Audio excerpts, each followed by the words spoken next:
ಕೊಡಗಿನ ಗ್ರಾಮೀಣ ಭಾಗದ ಜನರಿಗೆ ಈ ಡೇಂಜರ್ ಡಾಂಬರ್ನಿಂದ ಡವ ಶುರುವಾಗಿದೆ. ಈ ಡಾಂಬರ್ ಮಿಕ್ಸಿಂಗ್ ಘಟಕದಿಂದಾಗಿ ಅಲ್ಲಿರುವಂತಹ ಸ್ಥಳೀಯರಿಗೆ ಉಸಿರಾಟಕ್ಕೆ ಸಮಸ್ಯೆ ಆಗ್ತಾ ಇದೆ. ಕೊಡಗಿನ ಗ್ರಾಮೀಣ ಜನರಿಗೆ ಈ ಡಾಂಬರ್ನಿಂದ ಈಗ ಒಂದು ರೀತಿಯಾಗಿ ಡವ ಶುರುವಾಗಿದೆ. ಡಾಂಬರ್ ಮಿಕ್ಸಿಂಗ್ ಘಟಕದಿಂದ ಉಸಿರಾಟಕ್ಕೂ ಕೂಡ ತೊಂದರೆ ಆಗ್ತಾ ಇದೆ. ಸಾಲು ಸಾಲು ಹೋರಾಟ ಮಾಡಿದ್ದಾರೆ, ರಸ್ತೆ ತಡೆ ಮಾಡಿದ್ರು ಕೂಡ ನೋ ಯೂಸ್. ಕೊಡಗಿನ ಕುಂದ ಈಚೂರು ಗ್ರಾಮದ ಜನತೆ ಒಂದು ರೀತಿಯಾಗಿ ಪರದಾಟವನ್ನು ನಡೆಸಿದ್ದಾರೆ. ಕುಂದ ಈಚೂರು ಗ್ರಾಮದಿಂದ ರಿಪಬ್ಲಿಕ್ ಗ್ರೌಂಡ್ ರಿಪೋರ್ಟ್ ಅನ್ನು ಕೂಡ ಮಾಡಿದೆ. ಸಾಲು ಸಾಲು ಹೋರಾಟ ಮಾಡಿದ್ದಾರೆ, ಆದರೂ ಕೂಡ ಪ್ರಯೋಜನವಾಗಿಲ್ಲ. ಡಾಂಬರ್ ಮಿಕ್ಸಿಂಗ್ ಘಟಕದಿಂದ ಅಲ್ಲಿರುವಂತಹ ಸ್ಥಳೀಯರಿಗೆ ಉಸಿರಾಟಕ್ಕೂ ಕೂಡ ಸಮಸ್ಯೆ ಆಗ್ತಾ ಇದೆ. ಸಾಲು ಸಾಲು ಹೋರಾಟ ಮಾಡಿದ್ದಾರೆ, ರಸ್ತೆ ತಡೆದು ಪ್ರತಿಭಟನೆ ಮಾಡಿದ್ರು ಕೂಡ ಯಾವುದೇ ರೀತಿಯಾದಂತಹ ಯೂಸ್ ಆಗಿಲ್ಲ. ಪ್ರತಿನಿತ್ಯ ಇದೇ ರೀತಿಯಾಗಿ ಸಮಸ್ಯೆಯನ್ನ ಅಲ್ಲಿರುವಂತಹ ಸ್ಥಳೀಯರು ಅನುಭವಿಸ್ತಾ ಇರೋದು. ಕುಂದ ಈಚೂರಿನ ಡಾಂಬರ್ ಘಟಕ ಇದು. ಆ ಡಾಂಬರ್ ಘಟಕದಿಂದ ಹೊರಬರುವಂತಹ ಹೊಗೆಯಿಂದಾಗಿ ಅಲ್ಲಿರುವಂತಹ ಸ್ಥಳೀಯರಿಗೆ ಉಸಿರಾಟಕ್ಕೆ ಸಮಸ್ಯೆ ಆಗ್ತಾ ಇದೆ. ಹೀಗಾಗಿ ರಸ್ತೆ ತಡೆದು ಸಾಲು ಸಾಲು ಪ್ರತಿಭಟನೆ ಮಾಡಿದ್ದಾರೆ, ಆದರೂ ಕೂಡ ಯಾವುದೇ ರೀತಿಯಾದಂತಹ ಪ್ರಯೋಜನ ಆಗಿಲ್ಲ. ಜಿಲ್ಲಾಧಿಕಾರಿಗಳಿಗೆ ಪತ್ರವನ್ನು ಕೂಡ ಬರೆದಿದ್ದಾರೆ, ಈ ಸಮಸ್ಯೆಗೆ ಪರಿಹಾರವನ್ನ ಕೊಡಿ ಅಂತ. ಆದರೂ ಕೂಡ ಯಾವುದೇ ರೀತಿಯಾಗಿ ಪ್ರಯೋಜನ ಆಗಿಲ್ಲ. ವಾಯು ಮಾಲಿನ್ಯ, ಶಬ್ದ ಮಾಲಿನ್ಯದಿಂದ ಜನರು ದಿನನಿತ್ಯ ಪರದಾಟವನ್ನು ನಡೆಸ್ತಾ ಇದ್ದಾರೆ.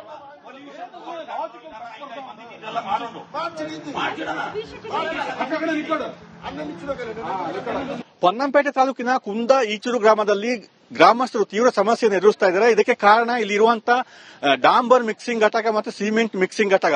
ಈಗ ಅದೇ ಗ್ರಾಮದಲ್ಲಿ ಅದೇ ಪ್ಲಾಂಟ್ ಮುಂದೆ ನಾವು ಇದ್ದೀವಿ, ನೋಡಿ ನಿಮಗೆ ತೋರಿಸ್ತಾ ಇದೀವಿ ಯಾವ ರೀತಿ ಹೊಗೆ ಬರ್ತಾ ಇದೆ, ಯಾವ ರೀತಿ ಕೆಲಸ ಆಗ್ತಿದೆ, ಯಾವ ರೀತಿ ಲಾರಿಗಳು ಓಡಾಡ್ತಿದೆ ಅಂತ ಹೇಳುವಂತದ್ದು. ನೋಡಿ ನಮ್ಮ ಇರುವ ಜಾಗಕ್ಕೆ ಹೊಗೆಗಳು ಬರ್ತಾ ಇದೆ. ಇದರಿಂದ ಇಲ್ಲಿ ಆರೋಗ್ಯದಲ್ಲಿ ವ್ಯತ್ಯಾಸ ಆಗ್ತಿದೆ ಗ್ರಾಮಸ್ಥರು ಅಂತ ಹೇಳುವಂತದ್ದು. ಸುಮಾರು 285 ಕುಟುಂಬಗಳು ಇಲ್ಲಿ ಜೀವನ ಮಾಡ್ತಿರುವಂತದ್ದು. ಕಳೆದ 4-5 ವರ್ಷಗಳಿಂದ ಇದೇ ಪರಿಸ್ಥಿತಿ ಇದೆ, ಯಾರು ಕೂಡ ಕ್ರಮ ತೆಗೆದುಕೊಳ್ತಿಲ್ಲ ಅಂತ ಹೇಳಿ ಅವರು ಆರೋಪವನ್ನು ಮಾಡ್ತಾ ಇದ್ದಾರೆ. ಅಂದ್ರೆ ದಿನನಿತ್ಯ ನೂರಾರು ವಾಹನಗಳು ಓಡಾಟ ಮಾಡುವಂತದ್ದು, ಶಬ್ದ ಮಾಲಿನ್ಯ, ವಾಯು ಮಾಲಿನ್ಯ, ನೋಡಿ ಈ ರೀತಿ ಹೊಗೆ ಬರ್ತಾ ಇದೆ. ಇದು ಒಂದು ಆದ್ರೆ ಪರವಾಗಿಲ್ಲ, ಒಂದು ಗ್ರಾಮದಲ್ಲಿ ಈ ತರ 3 ಘಟಕಗಳಿದೆ, ಜೊತೆಗೆ ಒಂದು ಸಿಮೆಂಟ್ ಮಿಕ್ಸಿಂಗ್ ಘಟಕ, ಈ ರೀತಿ ಇರುವಂತದ್ದು. ಕಳೆದ 5 ವರ್ಷಗಳಿಂದ ಇದೇ ರೀತಿ ಸಮಸ್ಯೆಯನ್ನು ಅನುಭವಿಸ್ತಾ ಇದ್ದಾರೆ. ಯಾವ ರೀತಿ ಇರಬಹುದು ಗ್ರಾಮ ಅಂತ ಹೇಳಿ ಅಂತ ನೀವು ಯೋಚನೆ ಮಾಡಬಹುದು. ಅಂದ್ರೆ ಸಾಕಷ್ಟು ಮನವಿ ಕೊಟ್ಟಿದ್ದಾರೆ, ಜಿಲ್ಲಾಧಿಕಾರಿಗಳು ಮನವಿ ಕೊಟ್ಟಿದ್ದಾರೆ, ರಸ್ತೆ ತಡೆ ಮಾಡಿದ್ದಾರೆ, ಆ ಪ್ಲಾಂಟ್ ಲಾರಿಗಳನ್ನು ತಡೆದು ಪ್ರತಿಭಟನೆ ಮಾಡಿದ್ದಾರೆ, ಯಾವುದೂ ಪ್ರಯೋಜನ ಆಗಿಲ್ಲ. ಜೊತೆಗೆ ಜಿಲ್ಲಾಧಿಕಾರಿಗಳು ಮನವಿ ಕೊಟ್ಟಿದ್ದಾರೆ, ಜಿಲ್ಲಾಧಿಕಾರಿಗಳು ನೋಡುವ ಅಂತ ಹೇಳಿದ್ದಾರೆ. ಮತ್ತೆ ಶಾಸಕ ಎಸ್ ಪೊನ್ನಣ್ಣ ಅವರು ಸ್ಥಳಕ್ಕೆ 3 ದಿವಸದ ಹಿಂದೆ ಭೇಟಿ ಕೊಟ್ಟು ಪರಿಶೀಲನೆಯನ್ನು ಮಾಡಿದ್ದಾರೆ. ಈ ಬಗ್ಗೆ ಕ್ರಮ ತೆಗೆದುಕೊಳ್ತೀವಿ ಅಂತ ಹೇಳಿದ್ದಾರೆ. ಆದರೂ ಕೂಡ ಇನ್ನೂ ಯಾವುದೇ ಪ್ರಯೋಜನ ಆಗಿಲ್ಲ ಅಂತ ಹೇಳಿ ಗ್ರಾಮಸ್ಥರು ಆರೋಪವನ್ನು ಮಾಡ್ತಾ ಇದ್ದಾರೆ. ಈಗ ಮತ್ತೆ ಇಲ್ಲಿ ಗ್ರಾಮಸ್ಥರು ನಮ್ಮೊಟ್ಟಿಗೆ ಇದ್ದಾರೆ. ಒಂದು ಗ್ರಾಮಸ್ಥರನ್ನು ಮಾತಾಡ್ತೀನಿ ಯಾವ ರೀತಿ ಸಮಸ್ಯೆ ಆಗ್ತಿದೆ ಅಂತ ಹೇಳುವಂತದ್ದು. ಸರ್ ಹೇಳಿ, ಏನ್ ಸಮಸ್ಯೆ ಆಗ್ತಿದೆ ಈಗ ನೋಡ್ತಾ ಇದ್ದೀರಾ ನೀವು? ಸರ್, ಇವಾಗ ಈ ಹೊಗೆಯಿಂದಾಗಿ ಇಲ್ಲಿ ಸುತ್ತಮುತ್ತ ಎಲ್ಲ ತೊಂದರೆಗಳಾಗ್ತಾ ಇದೆ, ಊರವರಿಗೆ ತುಂಬಾ ತೊಂದರೆ ಆಗ್ತಾ ಇದೆ. ಇದು ಇವಾಗ ಪ್ಲಾಂಟ್ ಬಂದ್ಬಿಟ್ಟು ಎಲ್ಲ ಪ್ಲಾಂಟ್ 2016 ಇಂದ ಕಾರ್ಯದಲ್ಲಿದೆ. ಬಟ್ 21 ಇಂದ ಟಾರ್ ಮಿಕ್ಸಿಂಗ್ ಎಲ್ಲ ಲೋಡ್ ಜಾಸ್ತಿಯಲ್ಲಿದೆ. ಮತ್ತೆ ಇದಕ್ಕೆ ಕಂಪ್ಲೀಟ್ ಜವಾಬ್ದಾರಿ ನಮ್ಮ ಗ್ರಾಮ ಪಂಚಾಯತಿ. ಯಾಕಂದ್ರೆ 2024 ಇಂದ ಎನ್ಒಸಿ ಕೊಟ್ಟಿಲ್ಲ, ಬಟ್ 24 ಗಂಟೆ ಎನ್ಒಸಿ ಕೊಟ್ಟಿದವ್ರೆ. ಇವತ್ತು ಇಲ್ಲಿ ಬಂದು ಅವರು ಮಾತಾಡ್ತಾರೆ, ನಾವು ಇದೀವಿ ನಿಮ್ ಜೊತೆ ಅಂತ. ಬಟ್ ಎಲ್ಲ ಅವ್ರ ಸೈಡ್ ಇಂದಾನೆ ಆಗಿರೋದು, ಪಂಚಾಯತಿ ಸೈಡ್ ಇಂದ. ಇವಾಗ ಮೊನ್ನೆ ನಾವು ಡಿಸಿ ಸರ್ ಹತ್ರ ಹೋಗಿದ್ವಿ. ಡಿಸಿ ಸರ್ ಬಂದ್ಬಿಟ್ಟು ಅದು ನಮ್ಮ MLA ಸಾಹೇಬ್ರ ಹೇಳಿಕೆ ಮೇರೆಗೆ ಡಿಸಿ ಸಾಹೇಬ್ರ ಹತ್ರ ಹೋದ್ರೆ ಅವರು ಹೊಸೊಬ್ರು, ಇವಾಗ 1 ವಾರ ಆಗಿದೆ ಚಾರ್ಜ್ ತೆಗೆದು. ಅವ್ರು ಇವಾಗ ಎಲ್ಲ ಡಿಪಾರ್ಟ್ಮೆಂಟ್ ಕರೆದು ಪರಿಶೀಲನೆ ಮಾಡಿ ನಾನು ಮೀಟಿಂಗ್ ಕರಿತೀನಿ ಅಂತ ಹೇಳಿದ್ದಾರೆ. ಮತ್ತೆ ಮೊನ್ನೆ ನಮ್ಮ ಶಾಸಕರಾದ ಪೊನ್ನಣ್ಣ ಅವರು ಬಂದಿದ್ರು. ಅವ್ರು ಇವಾಗ ಬೆಂಗಳೂರಲ್ಲಿ ಇರೋದ್ರಿಂದ ನಾಳೆ ಇಲ್ಲ ನಾಡಿದ್ದು ಬಂದು ಊರವರ ಗ್ರಾಮಸ್ಥರು ಮತ್ತೆ ಎಲ್ಲ ಡಿಪಾರ್ಟ್ಮೆಂಟ್ ಅವರು, ಇವನ್ ಪೊಲ್ಯೂಷನ್ ಬೋರ್ಡ್ ಕಮಿಷನರ್ ಜೊತೆ ಮಾತಾಡಿದ್ದಾರೆ ಅಂತ ಹೇಳಿದ್ದಾರೆ. ಸರ್, ಪಕ್ಕದಲ್ಲಿ ಒಂದು ನದಿ ಕೂಡ ಹರಿತಿದೆ ಅಂತ ಹೇಳುವಂತ ಮಾಹಿತಿ, ಅದಕ್ಕೇನು ಸಮಸ್ಯೆ ಆಗ್ತಿದೆಯಾ ಇದರಿಂದ ಅಂತ ಹೇಳುವಂತ? ಹೌದು, ನಾವೇನೋ ನಮ್ಗೆ ಆಗಿರುವಂತ ತೊಂದರೆನ ನಿಮ್ ಜೊತೆ ಹಂಚ್ಕೊಳ್ತೀವಿ, ಡಾಕ್ಟರ್ ಹತ್ರ ಹೋಗ್ತೀವಿ, ಅದಕ್ಕೆ ಪರಿಹಾರ ತಗೊಳ್ತೀವಿ. ಆದ್ರೆ ಈ ಮೂಕ ಪ್ರಾಣಿಗಳು, ಜೀವಜಂತುಗಳು ಇರುವಂತ ಇಲ್ಲಿ ಪಶ್ಚಿಮ ಘಟ್ಟದ ಮುಖ್ಯ ಜೀವನದಿ ಅಂತ ಹೇಳುವಂತದ್ದು ಕೂಟುಹೊಳೆ ಅಂತ ಹೇಳೋದು. ಅದಕ್ಕೆ ಈ ತಾರ್ ಪ್ಲಾಂಟ್ ಪಕ್ಕದಲ್ಲೇ, ಇಲ್ಲೇ ಹತ್ತಿರದಲ್ಲಿ, ಅದ್ರ ಸೈಡ್ಗಾಗಿ ಹರಿತಾ ಇರುವಂತ ನದಿನೂ ಕೂಡ ಅಲ್ಲಿಗೆ ಹೋಗಿ ಸೇರುವಂತದ್ದು. ಮೊದಲನಾಗಿ ನಾವು ಈ ಪೊಲ್ಯೂಷನ್ ಬೋರ್ಡ್ ಅವರು ಇವಾಗ ಬಂದು ಇದನ್ನ ಚೆಕ್ ಮಾಡ್ತಾರೆ ಅಂತ ಹೇಳಿದ್ದಾರೆ. ಹೈಕೋರ್ಟ್ ಇಂದ ಒಂದು ಕಮಿಷನ್ ಬರುತ್ತೆ, ಆ ಕಮಿಷನ್ ಮೇಲೆ ನಾವು ಡಿಪೆಂಡ್ ಆಗಿದ್ದೀವಿ. ಬಟ್ ನಮಗೆ ಪೊಲ್ಯೂಷನ್ ಬೋರ್ಡ್ ಮೇಲೆ ನಮ್ಗೆ ಯಾವುದೇ ಆದಂತ ನಂಬಿಕೆ ಇಲ್ಲ. ಕಳೆದ 4 ವರ್ಷಗಳಿಂದ ಇದೇ ಪೊಲ್ಯೂಷನ್ ಬೋರ್ಡ್ ಅವರು ಬಂದು ಮಳೆಗಾಲದಲ್ಲಿ ಪೊಲ್ಯೂಷನ್ ಚೆಕ್ ಮಾಡೋದು, ಏರ್ ಕ್ವಾಲಿಟಿ ಚೆಕ್ ಮಾಡೋದು, ಇಲ್ಲಿ ಸರಿಯಿಲ್ಲ ಅಂತ ಹೇಳೋದು.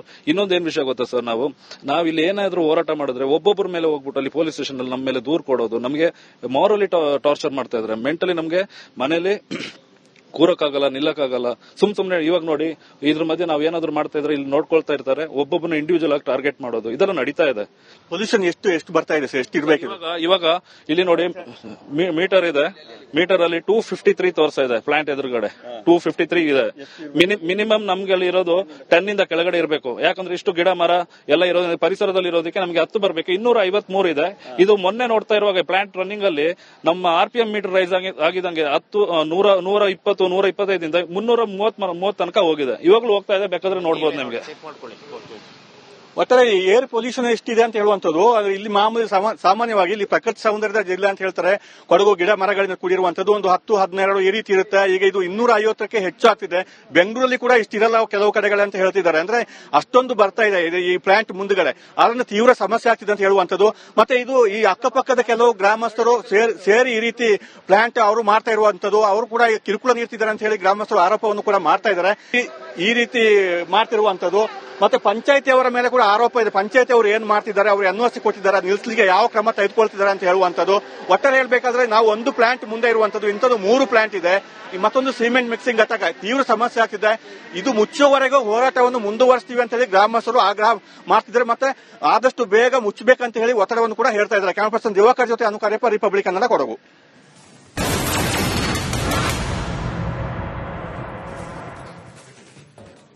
ಕೊಡಗಿನ ಗ್ರಾಮೀಣ ಭಾಗದ ಜನರಿಗೆ ಈ ಡೇಂಜರ್ ಡಾಂಬರ್ನಿಂದ ಡಬ ಶುರುವಾಗಿದೆ. ಈ ಡಾಂಬರ್ ಮಿಕ್ಸಿಂಗ್ ಘಟಕದಿಂದಾಗಿ ಅಲ್ಲಿರುವಂತಹ ಸ್ಥಳೀಯರಿಗೆ ಉಸಿರಾಟಕ್ಕೆ ಸಮಸ್ಯೆ ಆಗ್ತಾ ಇದೆ.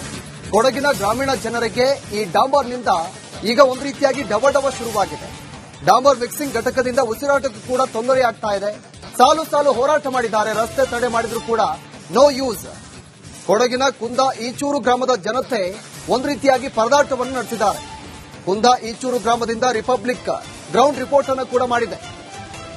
ಸಾಲು ಹೋರಾಟ ಮಾಡಿದ್ದಾರೆ, ಆದರೂ ಕೂಡ ಪ್ರಯೋಜನವಾಗಿಲ್ಲ. ಡಾಂಬರ್ ಮಿಕ್ಸಿಂಗ್ ಘಟಕದಿಂದ ಅಲ್ಲಿರುವಂತಹ ಸ್ಥಳೀಯರಿಗೆ ಉಸಿರಾಟಕ್ಕೂ ಕೂಡ ಸಮಸ್ಯೆ ಆಗ್ತಾ ಇದೆ. ಸಾಲು ಹೋರಾಟ ಮಾಡಿದ್ದಾರೆ, ರಸ್ತೆ ತಡೆದು ಪ್ರತಿಭಟನೆ ಮಾಡಿದ್ರು ಕೂಡ ಯಾವುದೇ ರೀತಿಯಾದಂತಹ ಯೂಸ್ ಆಗಿಲ್ಲ. ಪ್ರತಿನಿತ್ಯ ಇದೇ ರೀತಿಯಾಗಿ ಸಮಸ್ಯೆಯನ್ನ ಅಲ್ಲಿರುವಂತಹ ಸ್ಥಳೀಯರು ಅನುಭವಿಸ್ತಾ ಇರೋದು. ಕುಂದ ಈಚೂರಿನ ಡಾಂಬರ್ ಘಟಕ ಇದು. ಆ ಡಾಂಬರ್ ಘಟಕದಿಂದ ಹೊರಬರುವಂತಹ ಹೊಗೆಯಿಂದಾಗಿ ಅಲ್ಲಿರುವಂತಹ ಸ್ಥಳೀಯರಿಗೆ ಉಸಿರಾಟಕ್ಕೆ ಸಮಸ್ಯೆ ಆಗ್ತಾ ಇದೆ. ಹೀಗಾಗಿ ರಸ್ತೆ ತಡೆದು ಸಾಲು ಪ್ರತಿಭಟನೆ ಮಾಡಿದ್ದಾರೆ, ಆದರೂ ಕೂಡ ಯಾವುದೇ ರೀತಿಯಾದಂತಹ ಪ್ರಯೋಜನ ಆಗಿಲ್ಲ. ಜಿಲ್ಲಾಧಿಕಾರಿಗಳಿಗೆ ಪತ್ರವನ್ನು ಕೂಡ ಬರೆದಿದ್ದಾರೆ ಈ ಸಮಸ್ಯೆಗೆ ಪರಿಹಾರವನ್ನ ಕೊಡಿ ಅಂತ. ಆದರೂ ಕೂಡ ಯಾವುದೇ ರೀತಿಯಾಗಿ ಪ್ರಯೋಜನ ಆಗಿಲ್ಲ.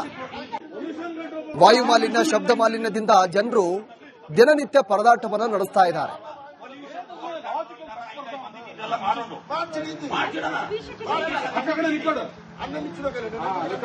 ಪೊನ್ನಂಪೇಟೆ ತಾಲೂಕಿನ ಕುಂದ ಈಚೂರು ಗ್ರಾಮದಲ್ಲಿ ಗ್ರಾಮಸ್ಥರು ತೀವ್ರ ಸಮಸ್ಯೆಯನ್ನು ಎದುರಿಸ್ತಾ ಇದ್ದಾರೆ. ಇದಕ್ಕೆ ಕಾರಣ ಇಲ್ಲಿ ಇರುವಂತಹ ಡಾಂಬರ್ ಮಿಕ್ಸಿಂಗ್ ಘಟಕ ಮತ್ತು ಸಿಮೆಂಟ್ ಮಿಕ್ಸಿಂಗ್ ಘಟಕ.